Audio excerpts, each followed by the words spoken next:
It's alive! It's alive!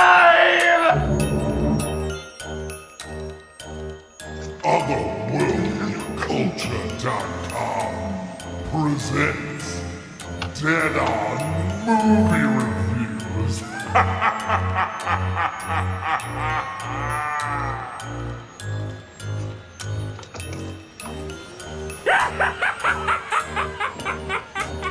Salutations and mutilations. You're listening to Otherworldly Culture presents Dead On Movie Reviews. Tonight we will present horror movie reviews and lively debate here on otherworldlyculture.com and on future select Tuesdays at 9 p.m. Eastern. You can join our live chat at that time by clicking on live shows linked on otherworldlyculture.com's website. I'm your host, Tim Kretschmann, coming to you from the land of lakes and landfills, beautiful and smelly Muskego, Wisconsin. It's our honor to introduce the Faculty of Fear panel presenting tonight's lectures. And we start by going to the Motor City of Detroit, where Michael Cieslak is a lifetime reader and writer of horror, mystery, and speculative fiction. He has served as an officer in the Great Lakes Association of Horror Writers and is the editor of the Eerie Tales anthologies. Michael is the editor-in-chief of Dragon's Roost Press, and his works have appeared in a number of collections, including DOA, Extreme Horror, Dead Science, Vicious Verses, and Reanimated Rhymes, and the collaborative steampunk novel Army of Brass. Now he's here to kick some ass. Check him out at thedragonsroost.net. It's Michael Cieslak. How are you doing, Michael? It's Michael Cieslak, the owner of the longest bio in the history of podcasting. Oh, yeah, I've done one that's longer. That's fantastic. So glad you're with us today. And of course, everybody is waiting for me to introduce the ladies. We'll start with Tracy DeLeon. She's been in over 11 films, including a film that you can now be seeing everywhere, Family Possessions, and Nun's Curse, which is out on Amazon Prime and is in my queue. She is now a good friend of the show with numerous appearances here. And it's a thrill to have her on the show again with us tonight. Here's Tracy DeLeon. Hi guys. Hey Peggy. Hi. Glad to have you. Thank you. Thank you for not forgetting the host. I like she said hi. And yes, we all noticed that. We all noticed that. And last but not least, we have Peggy Christie. She's an author from Michigan that has written books like Hell Hath No Fury, Dark Doorways, and contributed to short story collections Eerie Tales, Myths, and Mayhem. She is also proud to be the owner of the lamest scream ever recorded on the Scream at the Screen. I will not do a single intro of her without saying that. You can check her out on themonkeyisin.com. That's all one word, but never with just one word. Here she is, Peggy Christie. Hi, Tracy. Oh, that's Really? how it's going to be. Really? You know, I think I'm going to make a rule that I'm not going to let into the biographies the word myth. It's too difficult for me to pronounce quickly when I'm trying to run through these. Just too difficult for me. Looks like we have an active chat room. We want to thank everybody that's in the chat room tonight. Thanks for participating in today's merriment. We have some really good movies that we're going to be talking about tonight.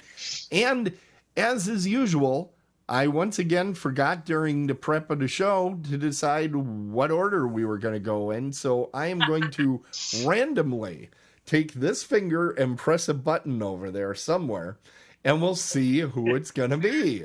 Isn't that And the exciting? whole system goes down. Well, I'm going to first get the Tim finger goes right fly. about in the right area. And we will see.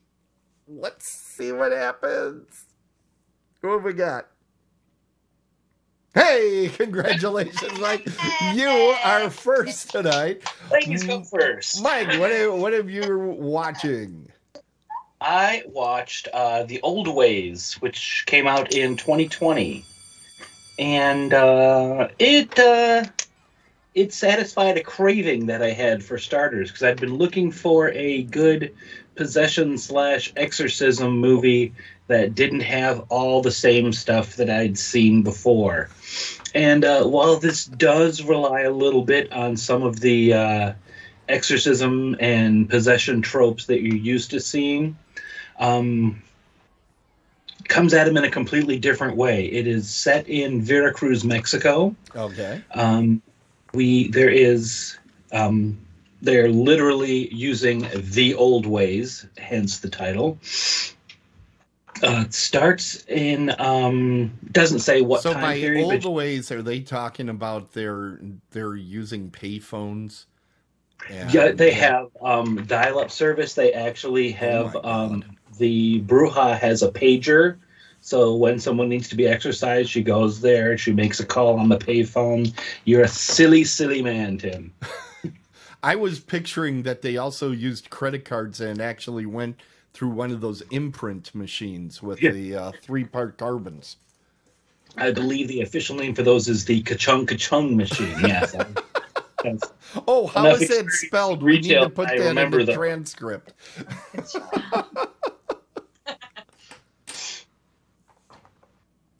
So we start with a young girl in Veracruz. There's a healer that's working on her mom, and her mom is saying, "Oh, everything's going to be okay." And she says, "Don't worry, I'm going to be strong for you, Mom."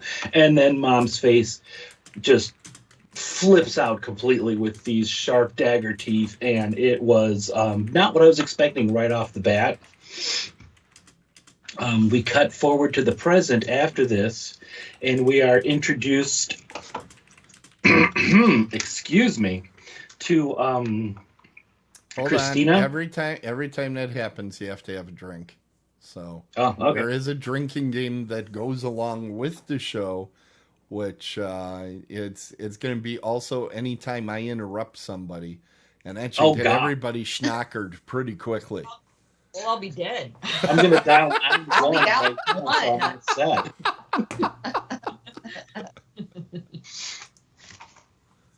upset. Christina is a reporter.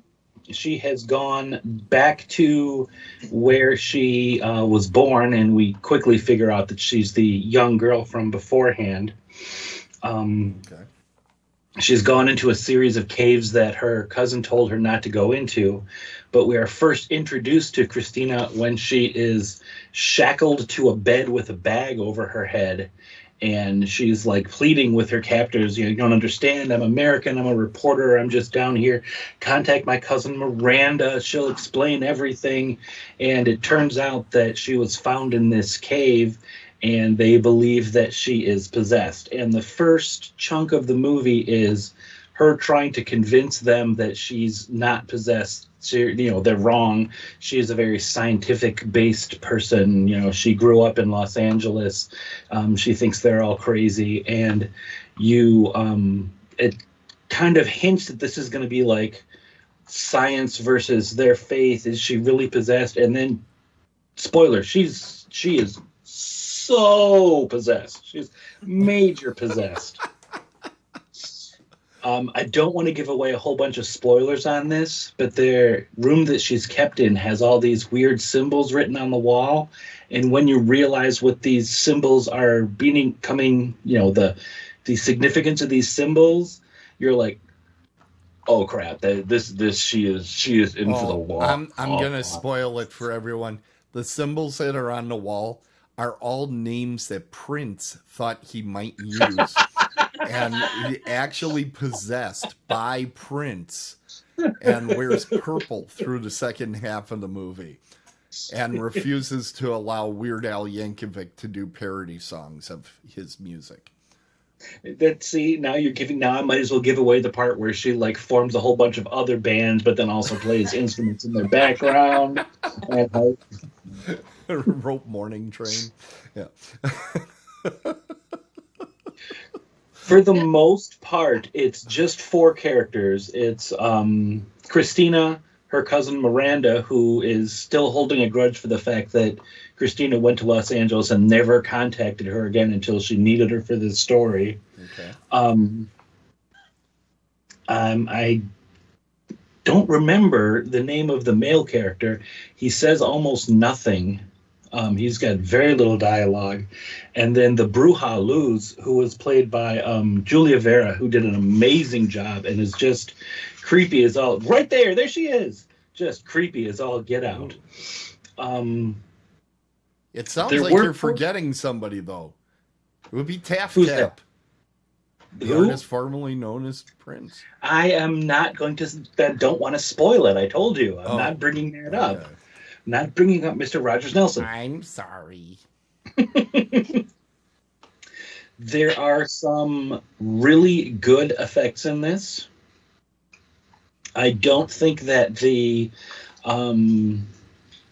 I was a little worried that the whole thing between the cousins was going to get in the way of the possession portion, but I think they handled that really well. And Okay. I was fairly pleased. Fairly pleased, which sounds like he wants me to go to the grading.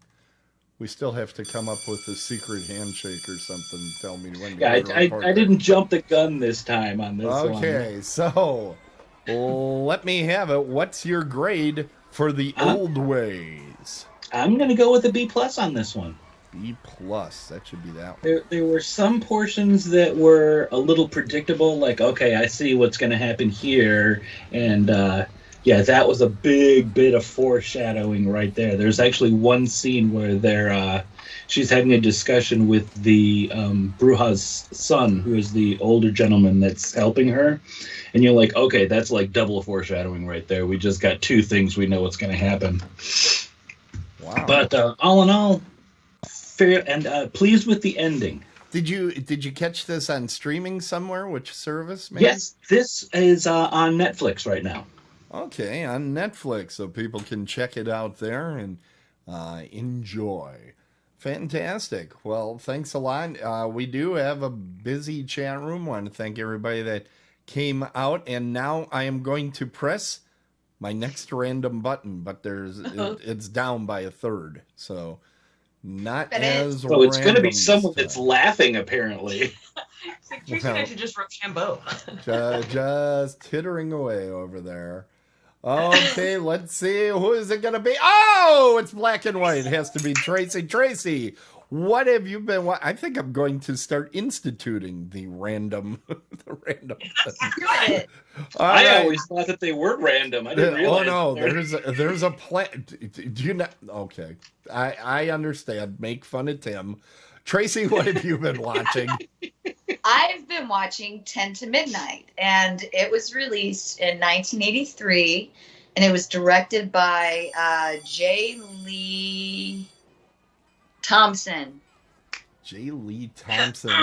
Probably. Yeah, I think he was also co-writer, possibly. Okay. It stars Charles Bronson, Lisa Eilbacher, Okay. Gene Davis, who is the serial killer, who used a knife as a sexual device, and As one does. Ellie Preston, a sexual device. Wow. His murder weapon is like his orgasm, basically. Yes. We're just gonna go right on in. No pun Okay, intended. that's a double entendre right there. We're going on in. Go Yeah. on. Single on Tom. Don't worry. It'll come to you. Okay, so Charles Bronson is a LA detective, and his daughter is in college to be a nurse. And there's this guy who fixes typewriters for, I guess, a newsroom. Okay. And the serial killer, likes to haunt or stalk women that reject him. And what he does is he gets sexual satisfaction, not by his penis, but by his knife. So it's very hard for him to stop because it's, again, orgasmic weapon that gives him sexual pleasure. So after a while, after he starts killing women, he meets at the funeral the detective's daughter, which is Lisa Eilbacher. Am I saying that right, Tim? I believe so. So I'm not going to correct you. Okay, if I'm not, please tell me. Okay. That's wrong. Okay, anyway. So the serial killer starts to look at her only because this detective is relentless at getting this guy because he's killing all these young college students. And Because that's apparently what you do. that's what, Yeah. serial killers do, I guess. Yeah. Anyway, so in the end, I don't know, something happens and the serial killer's just crazy. I don't want to spoil it because I know people haven't seen it, but it is no way not fantastic. spoil- This movie I love.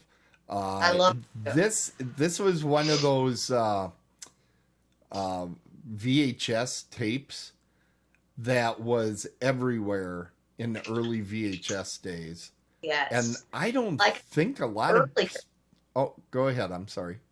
Like I said earlier, it was like I remember sitting on the couch and my mom being like, "Oh no, don't watch this part." And I'm like, "Oh, I'm watching. I'm watching. Oh, See yeah. what he's doing." It was creepy. I mean, even watching it now with it being so early '80s Right. cinema, he's creepy. He is very creepy. Yeah, I this mean, is Dirty Harry versus the serial killer. Is pretty basically what the concept of the movie is. Here's the thing.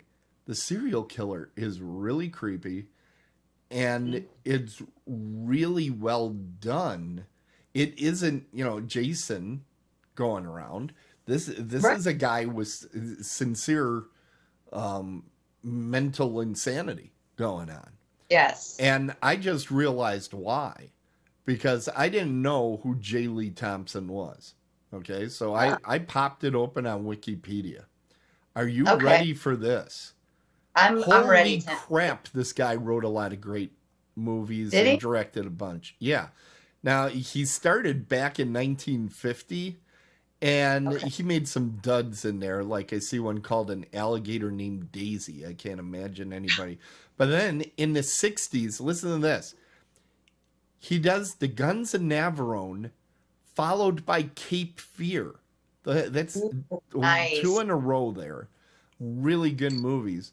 Then he's got a little bit, some lighter stuff. But then in 1972, he directs what I think is arguably the best Planet of the Apes movie, Conquest of the Planet of the Apes. That's the 4th one where there's the revolution and everything. I was like, holy crap. He did The White Buffalo in 77. He did this one, 10 to Midnight. And then he went into full-on 80s mode. He made Happy Birthday to Me right about the time he did 10 to Midnight. But then he makes King Solomon's Mines. Did any of you ever see that movie? With Richard Chamberlain? Nice. Oh my God. Oh my God. That was like an answer movie to Raiders of the Lost Ark. They're like, what have we got? What have we got? What's in the public domain? And then he also did Firewalker and Death Wish 4, The Crackdown, which might be the worst of the Death Wish movies, which is hard to even imagine. And then he made another one with Chuckles Bronson, Kinjaiti, Forbidden Subjects, which is, really bad. But the guy made Cape Fear. He made Cape Fear, for crying out loud, that Scorsese would remake. I mean, oh my God. But this movie, I think, is more on the Cape Fear side. In fact, some of the things that you see the serial killer doing, he's kind of like taunting Chucklehead Bronson. And very so. Yeah. Very cunning, and he's very smart. He's very smart not to get caught. It reminded me of another film, and I wish I could think of the name of it, and maybe you can help me. Somebody might be able to. It's the guy who's also a serial killer, but when he attacks the women, he's already in the women's apartment, but he paints himself to match the walls.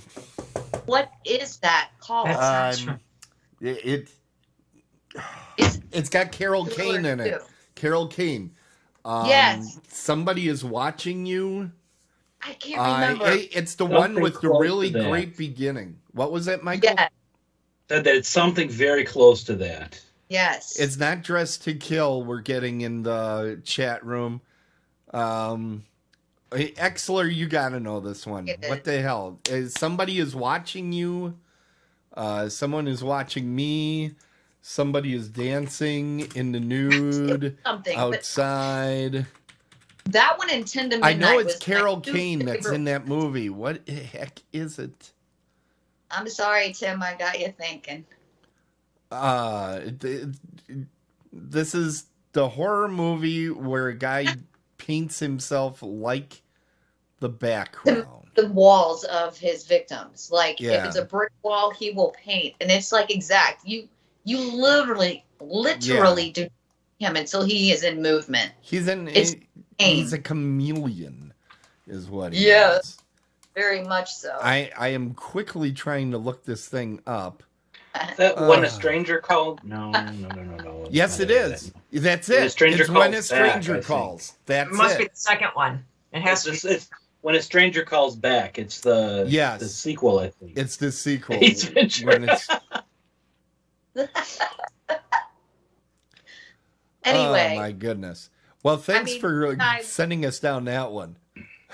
you're Yeah, welcome. When a Stranger Calls Back, or Stranger That's gonna Calls be my 2. next one when I review. I'm gonna do that one. All Cool. right, fantastic. Oh, well, it's time now to open up the grade book. Let's Okay. see. Why does it keep doing that? Okay, here we go. What are you going to give 10 to Midnight? So even though it's an older flick, I loved it. I'm gonna give it an A. Nice. That's actually what I would grade it to. It really is a good, underrated. It is. Not enough people have seen it. I think it's because Chucklehead is in there. People just kind My of say. mom's favorite, so I watched a lot of Chucklehead. I did like Charles Bronson. By this time in his career, he was working a lot for Golden Globus and Cannon film, and his movies weren't too good at that point anymore. And I think that hurt it quite a bit. But I think it was in an awkward time. It was an awkward time for movies because that was a very hard R-rated movie, but they were trying to push everything through the video stores. Maybe I caught it on HBO originally, but I know I caught it on video quite a bit. And I don't think this ever made it to commercial television because there's just way too much nudity. I would be surprised if it made it to NBC, CBS, blah, blah, blah. Yeah, it wasn't a Friday night movie, but I don't even think it made it to UHF. It just kind of fell into this awkward little thing. So, yeah, I'm gonna be assigning this to Jeff at some point because I think he needs to see it. It's good and scary, and that's what he keeps telling me. You better It's just give the not ex- scary enough. He's a collector, and he says I need something a little more brutal. So we're gonna be finding those for him.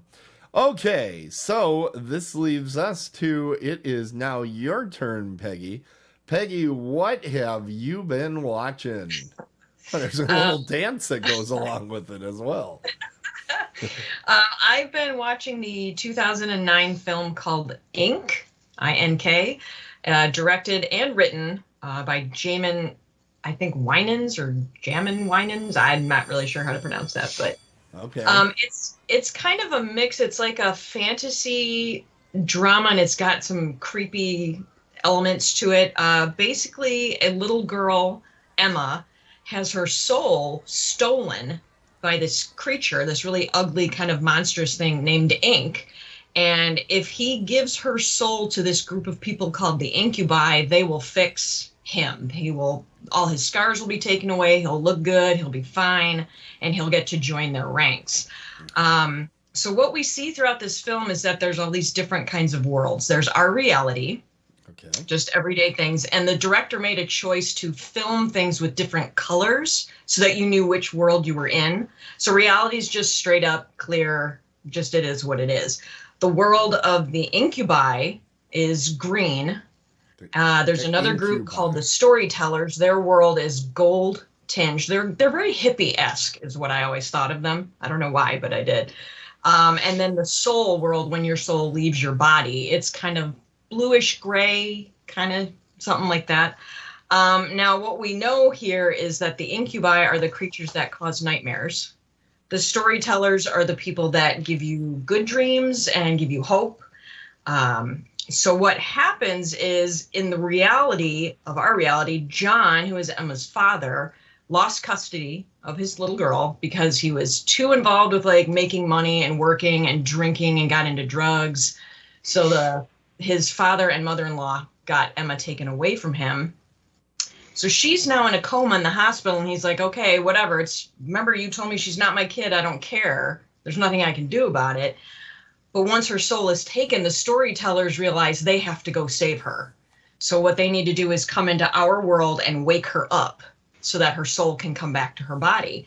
And all the while they're doing this, the incubi are kind of influencing John.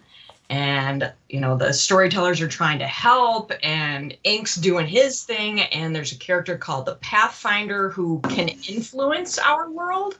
He can start chain reactions.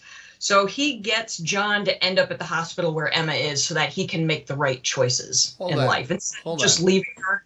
Yeah. Before this movie, did they give you like a map or something?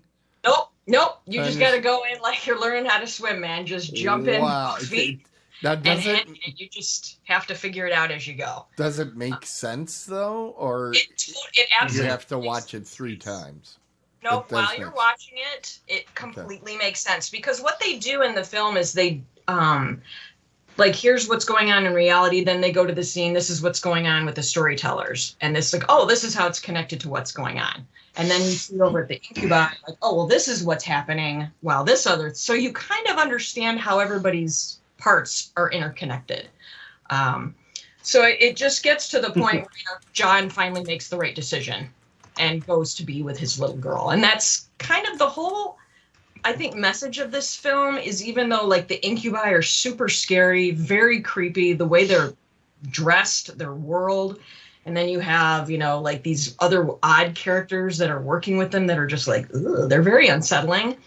The whole message of this film is got a lot of like hope and redemption, and like shame and guilt are what motivates John most in his life. And that's what the incubi are counting on, because they want him to do all the wrong things so that he doesn't save his little girl and they can get her soul and blah, blah, blah. And it's cool to see John doing stuff in life, and off in the peripheral that he can't see are the storytellers and the incubi fighting for him and for his little girl.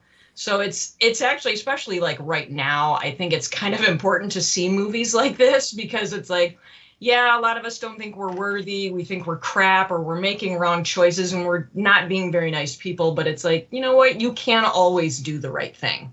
There is always a choice to be able to be the bigger person. And that, this gives all of us hope that things will turn out okay. And I think, and this is like the second or third time I've seen this film, and I was crying just as hard. I was getting goosebumps just as much. So everything is done really well. It's an indie film. I was going through trying to find pictures for this movie, which thanks again, team, for finding movies that was hard to find. Great work there. You continue to never disappoint me.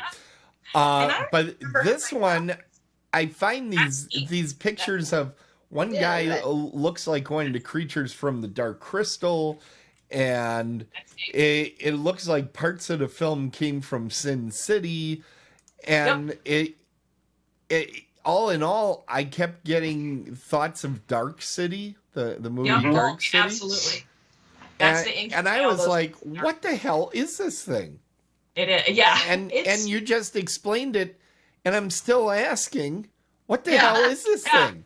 There's a lot of stuff. There are a lot of moving parts. There are a lot of worlds that are connected, but they're not connected. And it's probably one of the more unique films I've ever seen. And for an indie film, the acting was all really, really well done. That little girl who played Emma held every scene she was in. I never sat there and thought, okay, child actor who doesn't know what the hell she's doing. I did not see anybody acting in any of this. They weren't caught. It's like I saw the characters, not the people playing them. And it's like the music was really well done, the cinematography, the photography, all of that was good. They actually use the device of music and rhythm with that character right there, the Pathfinder. He has black tape over his eyes. He can't see, so he has to feel the rhythm of the world in order to make chain reactions. That makes sense. Well, I'm looking at this Jamin. Well, what's his name? Yeah, Jamin Winans. Yeah, this guy has almost as many composer credits as he does direction. That makes sense. Yeah. 4 of his 9 movie credits are shorts. One's a video, so that's probably a short. He has a documentary in there too. Yeah, somewhere. There's a documentary that who knows what the hell this guy is different. It's about the mental health of children today because there's so much like social media and being online and like how that affects them, I guess. I think that's what it's about. So interesting guy that this movie came out of all that other stuff. It's like, this is so different from anything. This is a rabbit hole. This guy, it's here. Very much so. And I think it's one of those where you can watch it a bunch of different times and probably see a few new things. Like there's one scene where the Pathfinder is trying to create that chain reaction to get John into the hospital, and he's counting. He's doing 4 counts, and every time he's counting, you see even the extras are moving in rhythm. They're either walking in the same rhythm, they're putting things down right on the beat. It's so absolutely fascinating, this whole thing. And I'm not going to spoil like the twist ending or how it ends or any of that stuff because it's actually super emotional. And I'm crying like a baby. You're talking about rhythm. One of the movies I think of when you're talking about that is Baby Driver. Have any of you on the panel watched Baby Driver? I don't think so. It's one of the last movies Kevin Spacey made before he couldn't make any anymore. It's about a guy that's a getaway driver for a crew of criminals, but he has tinnitus, so he's always wearing a Sony Walkman or something. He's always got earphones on, and he's listening to music, and that's kind of like the soundtrack to the movie. But even like when there's gunfire and stuff, it's to the beat of the music. They made sure like everything. He'll be driving, and it's like the car is dancing to the music. It's really neat that way. It was done by Edgar Wright, who made all those movies with Shaun of the Dead and all that stuff. And he made anyway, he's made a lot of interesting films. So if you get a chance, Baby Driver, I know it's got Kevin Spacey, which is, a lot of people don't dig anymore, but I'll still watch 7. I say, he's a brilliant actor. Yeah, it's worth a viewing. It really is. John Hamm in one of his absolute best, and I'm not a John Hamm fan. He was really good in that movie. It's worth seeing, and it's not a horror movie, so it's a little off subject, but it fits some of the things you're talking about. But this sounds fascinating to me. It is. Like those incubi, like on the poster, those guys with the glowing eyes. It's like those screens they have over their faces shift. So while they're looking at you and grinning, their mouths are like, and their eyes. They are so fucking creepy. I hate those things, but like slime coming out. No, it's just like it's almost like a TV image that's warbling. That's what it looks like. It's like it's a TV image. It's so weird. I don't know how this guy came up with this stuff, but every aspect of it, there's so many things going on. It's probably one of the best films I think I've ever seen. Okay, so. And Mike, did you see this as well? I saw this like around when it first was available, not at the theater. So Okay. whatever format it was in, I remember seeing this at someone's house, and I need to see it again because like this was It's really good. wacky go crazy, and Well, it is available on Prime. I just checked. Can you rent Four, it? $4 or $5, I think, for renting it. Okay. Not so bad. But I'm guessing, the good thing about Prime, you're not sitting there and wondering if you got some bootleg tape. It's usually about the best quality, and this one I would want to see in as high a quality as I could. Yeah. Though I'll just go get think Peggy's I would copy. want to color calibrate my TV prior to going in. Just You because can also see, like in the images that keep scrolling through, it's like how each one is like a different color. Right. Yeah, I thought I was grabbing different movies. And no, I kept checking the metadata and stuff, and I'm like, no, this looks like it's the same thing. The guy with the big nose throws me because it looks like somebody was doing a high school theater version of the Dark Crystal to me.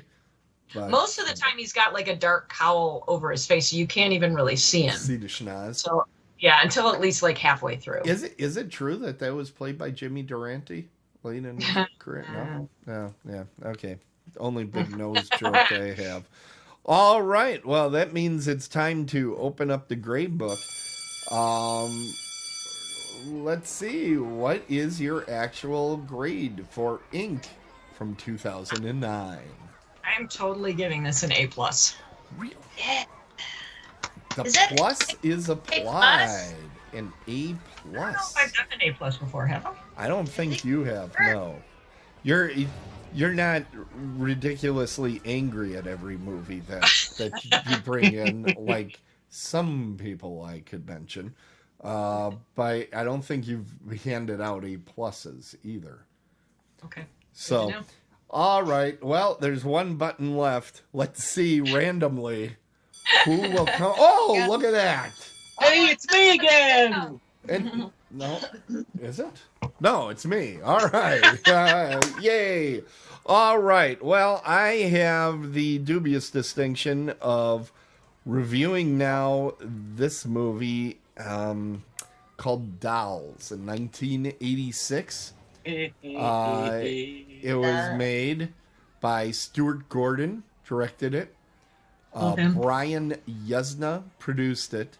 If those names sound familiar, that's the same team that was behind Reanimator. And for those of you that enjoyed Reanimator and looking for another great movie, watch Reanimator twice. It also was brought to you, I don't know to what extent he was involved, but Charles Band was involved with this while he was at Empire Pictures. Charles Band is the guy that started Full Moon Videos, which I used to watch a ton of those on VHS. And I've said enough now that Exler will be going into the chat room and complaining about Charles Band because he's not a very nice person. But he's the guy that created like Doll Man and Puppet Master and all that stuff. So it's kind of interesting to me from that perspective because this movie feels like a precursor to the Puppet Master movies. Big time. So what to say about this movie? This movie has problems. One of them is not the acting. The acting is just fine. In fact, the male lead, Stephen Lee, does a really good job as Ralph Morris, I guess is his character name in this. I've seen him do comedies all over the place. He's a big-time comedy actor. The odd thing is, I'm looking at all these pictures that I found of Dolls, and here I found a few. I have not yet seen his face come across, and he was the main character. There he is. That's Stephen Lee. I thought he was very good. Now there were two characters that I absolutely hated. It was the two women characters that Stephen Lee picked up. One of the women actually was a model in the Aha video, Take On Me. Oh, really? Yeah, which I was like shocked because I loved the girl from the Aha video and absolutely I loved her shoes and hated- socks. What? I'm sorry? I loved her shoes and socks. You just loved her because she was quiet, Tim. No, it's beautiful, absolutely gorgeous, and I fell in love. But not in this one. My goodness, the characters that they were portraying were abysmal, and there were a number. Really, there's like this Ralph Morris character, and then there's the young girl, and pretty well every other character in the movie you really hate. And to me, that's a bit of a problem with your movie. You got to have. I realize they want lots of victims. Okay, great. But when everybody is asking for it, you don't feel fear for your main characters because you're like, well, they're decent people. They'll be just fine. You need somebody that's just fine to get it once in a while so that you go, hey, this is a dangerous situation for them. I wonder also if this is a morality tale because the young girl that's in there, and this was 86, so this was really happening a lot starting in that time frame. There was a lot of bad divorces, and this is about a couple, the new mother, the stepmother, for the young girl, it comes from money, and he simply took the girl out of the divorce to save from alimony and child support payments. And I'm like, okay, are we trying to say something about that? What's going on here? So I didn't know if that was a whole thing because, frankly, I was just as happy when the two female characters got it because they were just annoying. So ultimately, and I say this a lot of times in my horror movie reviews, ultimately you have to say, is the movie scary? If it's scary or causes tension or makes you wonder what's going to happen next, that's a successful movie. 10 to Midnight, I say he has that. You really have a mystery. You're wondering what's going to happen. This thing pretty well from the beginning, you're like, oh, the dolls are going to come to life. I mean, it's. I think you're 6 minutes into the movie and you know that's going to happen. Now, you also know that because all the advertising and, and the picture and all of that. So when that's your big reveal that happens an hour some into the movie, and it takes us almost an entire hour to get to the doll effects where they're coming to life, you're like, well, wait a minute. Then you should have advertised it in a different way. You should have named it something else because it's just too obvious that that's what it's going to be. So in a lot of ways, I was sitting there for that first hour just, when is this thing, when are they going to start putting it into overdrive? It just took forever. And I don't know that Stuart Gordon is really the problem here. I don't know if the actors are the problem. I think the script, I think they had a half-hour Tales of the from the Dark Side here. I don't know that they had a feature film. I just don't. Now they did have some pretty bloody portions of it. There's a scene where one of the dolls is sawing the legs off of people. That was kind of a disturbing image, but and also in this Chucky world that we're in today. I'm sorry, what, Tracy? More disturbing than the poltergeist clown? No, nothing in here nearly as disturbing as Poltergeist. Nothing. And I think too, by now we're used to. I mean, Chucky's an icon.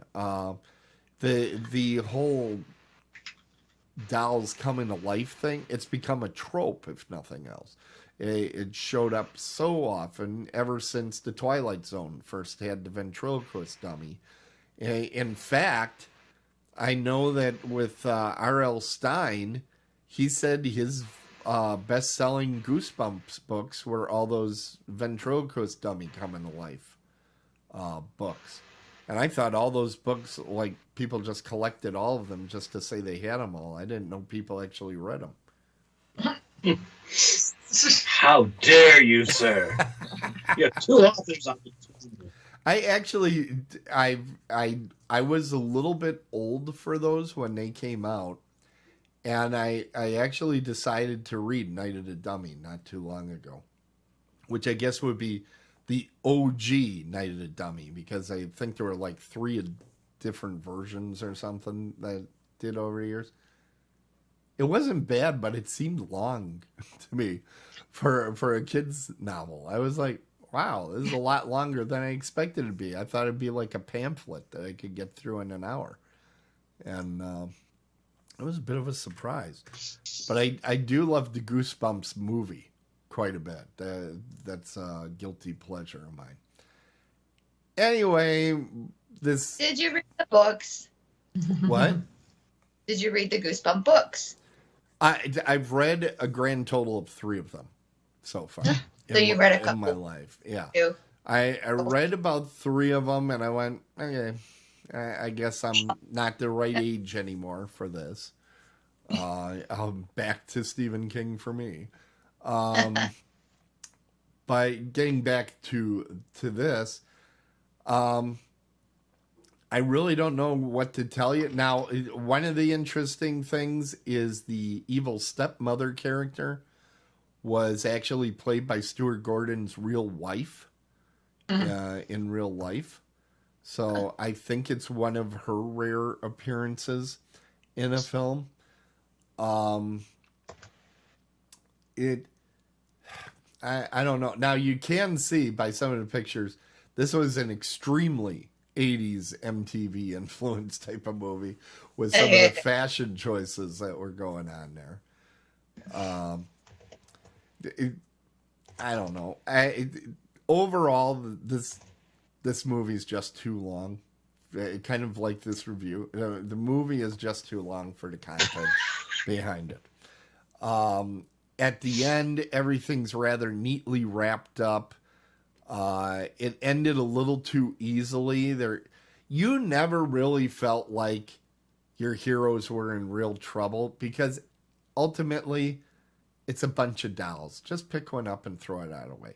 They're not particularly fast. They're not particularly clever. They just kind of... They aren't nearly moving like Chucky, where Chucky would run, and there was a lot of that going on. These things are just automatons kind of moving toward you, and just like, okay, I guess if you wear leather shoes, you're probably safe. You're just ready to kick these things out of the way, and you'll be just fine. Now, I'm guessing from the reaction that some of our other panelists have seen this movie. Who else has seen this one? I have. I love this movie. I have. Really? Yeah. I do need to understand that. Why do you love this movie? I go into it because I'm not expecting anything like life-changing. I know right from the get-go that the dolls are going to come to life and kill off horrible people. And it's right. and I enjoy the little girl character.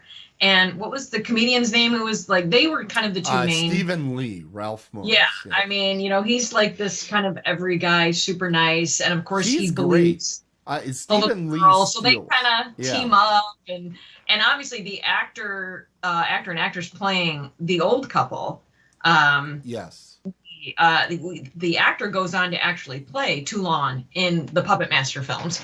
Yeah. But the actress, I mean, she's from Great Britain, I believe. And she's had such a long and storied career before this. It was like, how the hell did they sign on these? Like, I don't even know. But I go into it just because it's killing everybody left and right. It is, but you gotta wait an hour for that to start. Yeah. I felt like if I could have dropped the needle at like 45 minutes in, I'm not sure I would have missed anything because I immediately You wouldn't have hated the didn't people like as the much. characters. Yeah. Yeah, It's like I they don't took that know. long. Hated the people as much. I think I hated them immediately. I don't think I needed 45 minutes to hate them. Yeah, probably only maybe 20, 25 minutes. Yeah. Been good enough. I'm saying that I'm not saying this to be mean. This literally could have been wrapped up in a 30-minute episode. I really do think so because there's just so much.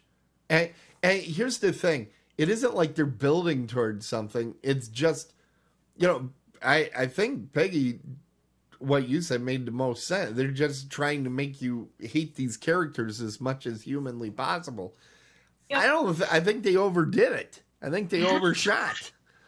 Because It is very much hyperbole, like how wicked the stepmother is, right. And how like what a douchebag the dad is, and then these girls are just there to rob the poor little old couple who actually you think. Even I think the old couple, it's like you kind of know right from the beginning that they're not just an old couple. Right. It's like they're not going to be pushovers. They're hiding something. But I do like how they get the dolls. Yeah. I think how their dolls Obtain the dolls. Yeah, it's how the bad people are turned into dolls, and that's how they get them. So they're trapped. I like that. I think that's actually kind of very worthy of do that. It's neat, but I just felt like there was too much shoe leather, and I do think a lot of my problem was I read the credits. I shouldn't have read the credits because I'm in there. I'm like, hey, it's Stuart Gordon. Oh my God, Brian Yuzna was involved too. He directed Society. That's a great movie. Oh, Charles Band. Wow, he made a lot of stuff. And then it just keeps going and keep going. And again, acting is good. The direction is good. And actually, this movie, for a Stuart Gordon movie, it actually used light and shadow, which is unusual for him. He usually just lights the hell out of the thing. It looks like somebody's home video. And like, here's everything. Nothing to hide. Like Brian Yuzna does that in Society as well. In the movie Society, you sit there and I don't think there's a shadow in the entire movie. Everything is brightly lit and you're looking at this and you're going, what the heck is going on here? Just incredible. But this one, I thought it did set kind of a spooky feeling because of the storm. And it was at night. And it was in this creepy old house. And it really is like the beginning of a joke. The motorists that their car breaks down and they have to find a place, stay Damn the it, night. Janet. And in 1986, they don't have a landline phone. All that stuff. Kids today, they're watching this and they're going, what, don't they have a signal? It's like, okay. Oh, jeez. Go back in time 3 minutes. But I guess I felt the pacing, when you compare it to Reanimator, the pacing in this thing is glacial in comparison to Reanimator, where they literally open to people screaming in a Swiss institution and all that. This thing, it's like, okay, we're going to slowly build this up. And I don't know that they build it all that much. That's, I guess, my biggest problem. It would be cool if there were more little steps until the big reveal. And again, I didn't feel as much of a reveal. You know exactly what's going to happen, like 5 minutes in. And particularly, that's why you picked it up, though. You looked at the box in the video store. It is, but you have to realize, okay, as the filmmaker, as the storyteller, if you're going to name the movie Dolls, and you're going to, everybody's going to know it's about killer dolls. Okay. Then you know that, right? So then you got to hide something else. Or you got to... It's like learning to play poker with your parents, and they have all the cards face side up, right? It's not fun. It's not fun. You got to hold a card or two, to yourself. And that's what it didn't do. Like Reanimator, I know that movie is about reanimating dead people. Great. But it goes all sorts of weird and wonderful ways. Society, I don't think anybody Dolls is that it's called Dolls. You go in knowing there's going to be killer dolls, but you got to sit through 45 minutes of non-doll people before you get to the dolls. What a twist! But that works if it isn't tedious. And this went over that line. Now, obviously, for Peggy, she's more patient. Yeah. Then it's going to work. I feel like Child's Play. Obviously, this movie's got a lot of parallels to Child's Play. You watch Child's Play, and when Chucky comes alive, and you know that stupid doll's alive before he ever starts moving around, you're just like, oh my God, it's actually... because he's moving so much. They have him screaming at, what is it, Catherine Hicks, right? Yeah, Catherine Hicks. And he's calling her a whore, and he's just horrible. He isn't just moving. He's swearing, and he's wielding a knife, for crying out loud. I mean, it's just really big. And here it felt like the big reveal was just like one step. Now, what they did is, instead of making the dolls, each doll kind of deadly on its own, it's by the mass of them that there's like, 50 or 60 in there? They're coming after you. So it's more the lumbering zombies of George A. Romero than the fast zombie type thing. Anyway, I almost forgot to grade it. I am going to grade it now. And I'm just going to give it a C. For me, it was a little too slow, and needed to move along, much like my report. But it just didn't do what I was hoping for in the movie. And I think a good part of that is I had a very different expectation than what actually came up on screen. And that's always dangerous when you go into a movie that way. Yeah. All right. Well, it is time now for... Let's see. Come on. Something should show up. There we go. There's otherworldlyculture.com. We're going to go through the websites. Otherworldlyculture.com. You can find that on the internet. We have stories. We have videos. We have all sorts of crazy things always up there. Something new. Something fun for the whole family. Well, maybe not everybody in your family. There's a story. Well, it depends on your family. There, yeah. There's a story out there right now about all the movies that Adam watched over October. And a listing of this, I don't know how he stays employed. That's way too many movies. And then we also have the website, themonkeyisin.com. That's Peggy's. And Tracy's is tracydeleon.com. They'll be worked on, Tim. Oh, okay. Yeah. And the dragonsroost.net. Is that the good one right now? They're both about, well, that's still kind of puttering around. Okay. There's going to be some, now that Halloween's over, there's going to be some overhauling. Okay. And we need to tell everybody about Horror Realm. A number of us are going to be going out there. I know Peggy is. I am. Jeff. Mike Exler, Rich Dalzotto, Adam are all going to be out there. Tracy, you're trying, I know. Yes. So we're going to be out there at Horror Realm. As you can see, the entire cast of Casualty Friday podcast, Kane Hodder, Tiffany Shepis, Felissa Rose will be there. Danielle Harris is confirmed to be there. Scott Taylor, Christina Kleb. So there's going to be kind of like a Halloween reunion type thing going on. Lots of great stuff. But most importantly, I've been to Horror Realm a couple of times. It's really kind of a fun, relaxed show where you can make friendships and possibly Shanghai people to be guests on your podcast. So that's absolutely crucial as well. Let's see. And also coming later this week, Dead on the Bases is going to be on Thursday at 7 p.m. Central, which is 8 p.m. in Eastern Standard Time. So come on out and join us. We would love to have you come on out and join our chat room. That's always a good time. Anything for our panel, anything that you're working on currently, projects that you'd like to tell everybody about?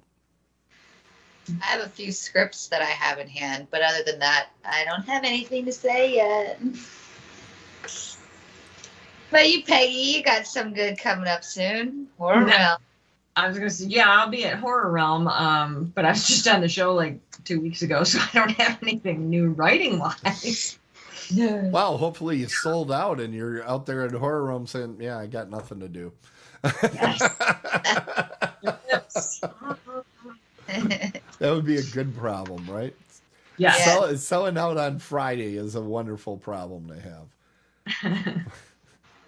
Anything for you, Michael?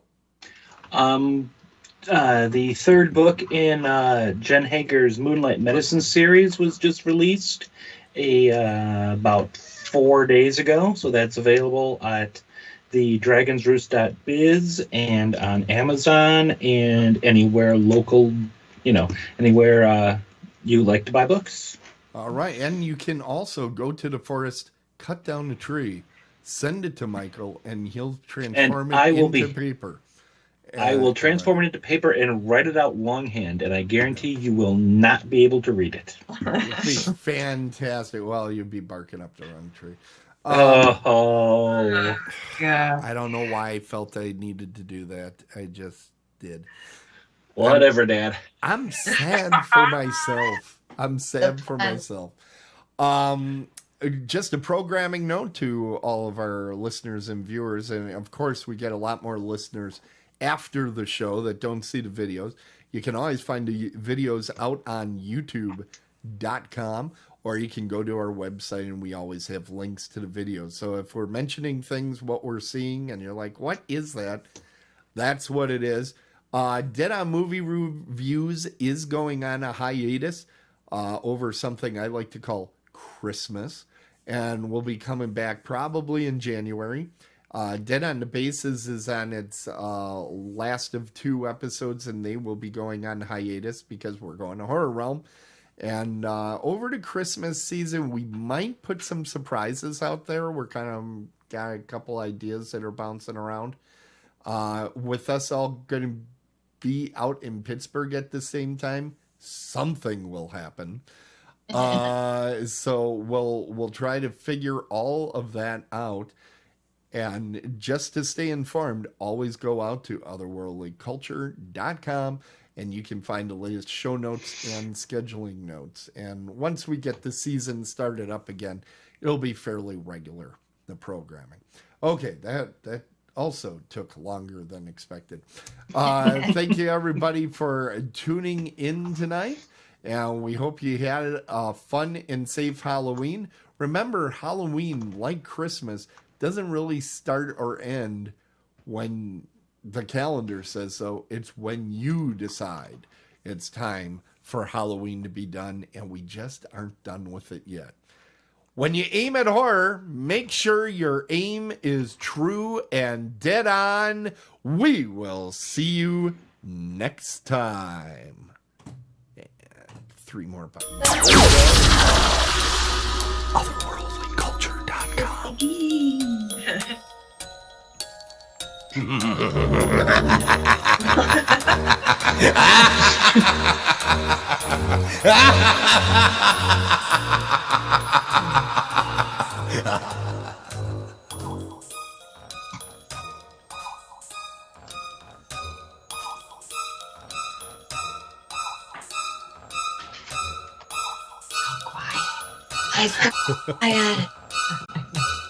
was going through the end spiel.